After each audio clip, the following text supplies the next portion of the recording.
Hello student, আমি তোমাদের Shantanu sir. আমি এবিটিএ মাধ্যমিক যে টেস্ট পেপার বেরিয়েছে 2024-25 সালে, সে টেস্ট পেপারে জিওগ্রাফি কয়েকটা পেজ এমসিকিউগুলো সলভ করে দিচ্ছি। দেখো, তোমাদের কাজে লাগবে আশা রাখছি, এবং সম্পূর্ণ সঠিকভাবে আমি পেজগুলো রেডি করেছি।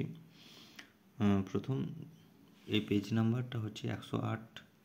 আচ্ছা, প্রথম প্রশ্নটা কি রয়েছে না, মাশরুম রক ভূমিরূপটি কোনটাকে বলা হয়? গৌর, মানে ব্যাঙের ছাতার মতন দেখতে এই ভূমিরূপটা, তাই এর নাম হচ্ছে মাশরুম রক। বায়ুর ক্ষয়কার্যের ফলে গঠিত হয়। দ্বিতীয় প্রশ্ন, গ্র্যান্ড ক্যানিয়ন রয়েছে যে নদীতে? গ্র্যান্ড ক্যানিয়ন সৃষ্টি হয়েছে কলোরাডো নদীতে রয়েছে।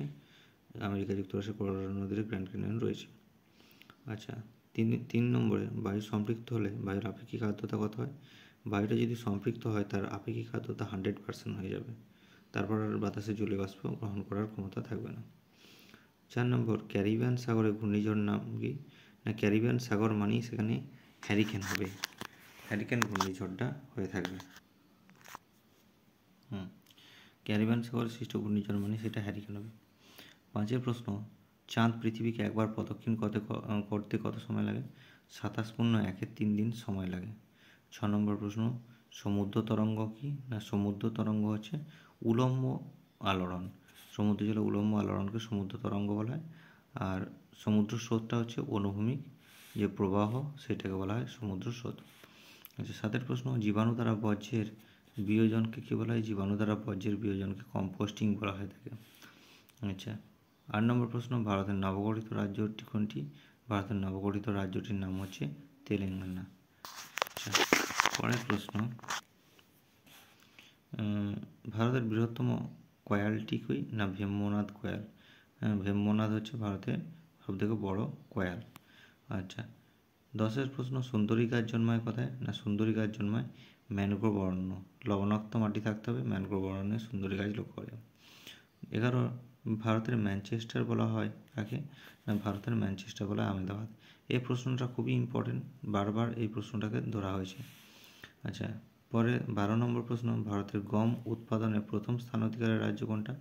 না, উত্তরপ্রদেশে প্রচুর গম উৎপন্ন হয়, তাই গম উৎপাদনে প্রথম স্থান অধিকারের রাজ্য হচ্ছে উত্তরপ্রদেশ। নেক্সট প্রশ্ন, ভারতের সিলিকন ভ্যালি অবস্থিত। ভারতের সিলিকন ভ্যালিটা কোথায় অবস্থিত? না, সিলিকন ভ্যালিটি তোমার বেঙ্গালুরুতে অবস্থিত। এটা হচ্ছে ইলেকট্রনিক শিল্পের জন্য বিখ্যাত এই অঞ্চলটা। আচ্ছা, 14 নম্বর, ট্রোপোগ্রাফিক্যাল শব্দের অর্থ কী? ট্রোপোগ্রাফিক্যাল শব্দের অর্থ হচ্ছে স্থান বিবরণী। এইটা হচ্ছে ট্রোপোগ্রাফিক্যালের অর্থ হচ্ছে স্থান বিবরণী। আচ্ছা, বিভাগ খ 2 নম্বরে যে শুদ্ধ এবং অশুদ্ধগুলো রয়েছে, সেগুলো শুদ্ধর পাশে আমি রাইট চিহ্ন দিয়েছি, আর অশুদ্ধ হলে সেখানে ক্রস চিহ্ন দিয়েছি, দেখে নাও। আচ্ছা, এর সাপেক্ষে আমি সাপোর্টেড কিছু ডকুমেন্টস তোমাদের সামনে তুলে ধরবো, যেগুলো কাজে লাগবে। আচ্ছা, 2.1-এ 1 নম্বরের প্রশ্ন, উঁচু ভূমি সমতলে পরিণত হওয়ার প্রক্রিয়াকে কী বলা হয়? কোনো একটা বড় উঁচু ভূমি সমতলে পরিণত হলে সেটাকে বলা হয় পর্যায়ন। পর্যায়ন হচ্ছে আরোহণ এবং অবরোহণের মিলিত রূপ, তাই এটা রাইট চিহ্ন, শুদ্ধ। আচ্ছা, দ্বিতীয় হচ্ছে আইটিসিজেড পুরোপুরি নিরক্ষরেখা বরাবর একটানা অবস্থান করে। হ্যাঁ, আইটিসিজেড এর অর্থ হচ্ছে ইন্টারট্রপিক্যাল কনভার্জেন্স জোন, যেটা একটানা নিরক্ষরেখা বরাবর অবস্থান করে। 3 প্রশ্ন, সূর্য, চাঁদ, পৃথিবীর সরলরৈখিক অবস্থানকে বলা হয় সিজিগি। হ্যাঁ, সূর্য, চাঁদ, পৃথিবীর সরলরৈখিক অবস্থানকে সিজিগি বলে। এটা সত্য, এটা হচ্ছে শুদ্ধ, ওই জন্যই রাইট চিহ্ন দেওয়া আছে। আচ্ছা, 4 নম্বর প্রশ্ন, ইন্দিরা পয়েন্ট রয়েছে তামিলনাড়ু রাজ্যে। হ্যাঁ, তামিলনাড়ু রাজ্যে ইন্দিরা পয়েন্ট রয়েছে। ইন্দিরা পয়েন্ট তো তামিলনাড়ু রাজ্যে নয়, আন্দামান নিকোবর দ্বীপপুঞ্জের দক্ষিণে ভারতের সর্বশেষ স্থলবিন্দু হচ্ছে ইন্দিরা পয়েন্ট, তাই এটা অশুদ্ধ হওয়ার জন্য ক্রস চিহ্ন দিয়েছি। 5 প্রশ্ন, চিত্তরঞ্জন লোকোমোটিভ ওয়ার্কস বারাণসীতে অবস্থিত। চিত্তরঞ্জন লোকোমোটিভ ওয়ার্কস, এটা হচ্ছে ওয়েস্ট বেঙ্গল মানে পশ্চিমবঙ্গে অবস্থিত। এখানে মনে রাখবে যে বৈদ্যুতিক রেল ইঞ্জিন তৈরি হয়ে থাকে। নেক্সট প্রশ্ন, ট্র্যাপ। 6 নম্বর, ট্র্যাপ শব্দের অর্থ কী? ট্র্যাপ শব্দের অর্থ হচ্ছে সোপান বা সিঁড়ির ধাপ হয়ে থাকে। এটা শুদ্ধ হওয়ার জন্য রাইট চিহ্ন দিয়েছি।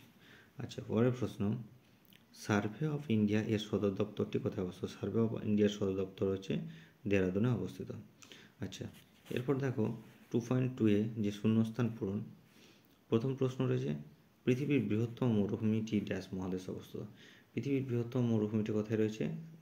আফ্রিকা মহাদেশে। এই মরুভূমিটির নাম হচ্ছে সাহারা। দ্বিতীয় হচ্ছে সমুদ্রপৃষ্ঠে বায়ুর গড়চাপ কত? সমুদ্রপৃষ্ঠে বায়ুর গড়চাপ 1013.25 মিলিবার, এটা যেন মনে থাকে। 3 নম্বর প্রশ্ন, দুটি জোয়ারের ব্যবধান কত? দুটি জোয়ারের মধ্যে ব্যবধান কি? এখানে একটা প্রশ্ন ভুলই দিয়েছে, দুটি জোয়ার বলতে এখানে মুখ্য জোয়ার না মুখ্য বা গৌণ জোয়ার বলেনি, তাও মনে রাখবে দুটি মুখ্য জোয়ারের মধ্যে সময়ের ব্যবধান হচ্ছে 24 ঘন্টা 52 মিনিট, এবং একটি মুখ্য জোয়ার ও একটি গৌণ জোয়ারের মধ্যে সময়ের ব্যবধান 12 ঘন্টা 26 মিনিট, এটা যেন মনে থাকে। এই কোশ্চেনটা ভুল আছে একটু। 4 প্রশ্ন, প্রত্যেক বছর কত তারিখে ড্যাশ তারিখে বিশ্ব পরিবেশ দিবস পালন হয়? এটা আমরা জানি, বিশ্ব পরিবেশ দিবস মনে হচ্ছে 5ই জুন পালন করা হয়ে থাকে। 5 নম্বর প্রশ্ন, প্রধানত ড্যাশকে ভিত্তি করে 1956 সালে 1 নভেম্বর ভারতের রাজ্য পুনর্গঠন হয়? প্রধানত ভাষাকে ভিত্তি করে রাজ্য পুনর্গঠন হয়েছিল, এবং ভাষার উপর ভিত্তি করে প্রথম যে রাজ্য গঠিত হয়েছিল তার নাম অন্ধ্রপ্রদেশ, মনে থাকে যেন। আচ্ছা, 6 প্রশ্ন, ভারতের প্রথম মেট্রো রেল চলে ড্যাশ রাজ্যে? ভারতের প্রথম মেট্রো রেল চলে পশ্চিমবঙ্গ রাজ্যে কলকাতাতে। আচ্ছা, 7 প্রশ্ন, বিশুদ্ধ কাঁচামালের পণ্যসূচক কত? বিশুদ্ধ কাঁচামাল মানেই হচ্ছে তুলা, এই তুলা বা পাটজাত দ্রব্য, এর পণ্যসূচক হবে 1 বা 1-এর কম। আচ্ছা, 2.3 এই প্রশ্নের অ্যান্সারগুলো দেখো। 2.3 অ্যান্সারগুলো হচ্ছে পৃথিবীর উচ্চতম জলপ্রপাত। পৃথিবীর উচ্চতম জলপ্রপাতটির নাম হচ্ছে ভেনেজুয়েলার কারাকরনি নদীর সাল্টো অ্যাঞ্জেল। অ্যাঞ্জেল হচ্ছে পৃথিবীর উচ্চতম জলপ্রপাত। আচ্ছা, 2.3 3 নম্বরটা দেখো, একই স্থানে দিনে কতবার জোয়ার ও কতবার ভাটা হয়?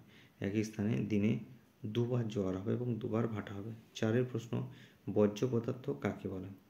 বর্জ্য পদার্থটা কি না, দৈনন্দিন কাজের পর বাতিল অপ্রয়োজনীয় যেসব কঠিন তরল গ্যাসীয় দ্রব্য পরিত্যাগ করা হয় এবং মানুষ সহ পরিবেশের ক্ষতি করে তাদের বলা হয় বর্জ্য পদার্থ।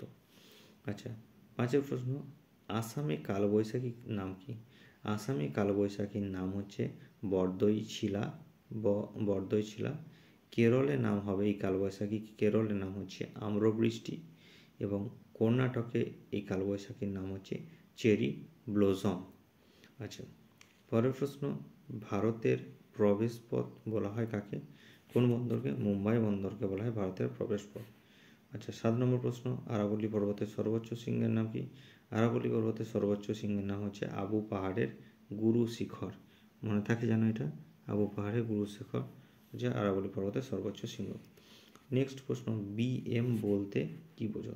বিএমটা কি না, সমুদ্রপৃষ্ঠ থেকে কোনো স্থানের উচ্চতা যখন কোনো স্থায়ী বস্তুর উপর লিখে রাখা হয়, মানে কোনো স্থানের উচ্চতা যখন সঠিক উচ্চতাকে যখন কোনো স্থায়ী বস্তুর উপর লিখে রাখা হয় তখন তাকে বিএম বা বেঞ্চমার্ক বলে। আমি নিজের তৈরি কিছু সাপোর্টেড ডকুমেন্টস তোমাদের সামনে তুলে ধরছি, দেখো। এখানে আমি 109 পেজ করেছি, এবং যেগুলো শুদ্ধ বা অশুদ্ধ আছে সুন্দরভাবে তোমাদের সামনে তুলে ধরছি। এগুলো লিখে নিয়ে মুখস্থ করে নিয়ে তোমাদের সুবিধা হবে।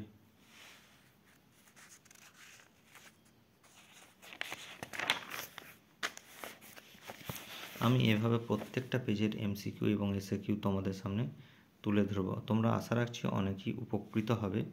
যদি আমার চ্যানেলটি ভালো লাগে তাহলে চ্যানেলটি সাবস্ক্রাইব করে দেবে, যাতে করে আমি আরও নতুন নতুন ভিডিও তোমাদের সামনে তুলে ধরতে পারি। আর আমার একটা লাইক, কমেন্ট এবং শেয়ার করে দেবে চ্যানেলটা। Thank you. আমি পরের টপিকে চলে যাচ্ছি।